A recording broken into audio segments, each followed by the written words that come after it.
haka kaddarar ta mu ta zo bi karki manta da ni. Mai suna ba zan ja da kai ba, kai ma kar ka manta da ni, karkin zobe na alƙawari.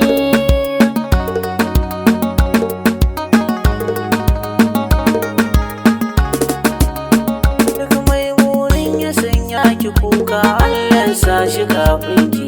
Ba kya burin ki cutar da kowa halayen ki ne tausayi. Shi duk mai bata soyayya cin tarar kawai ya dace a yi. Da na sani duk abin da kai miki ranki ba zai yi zafi ba.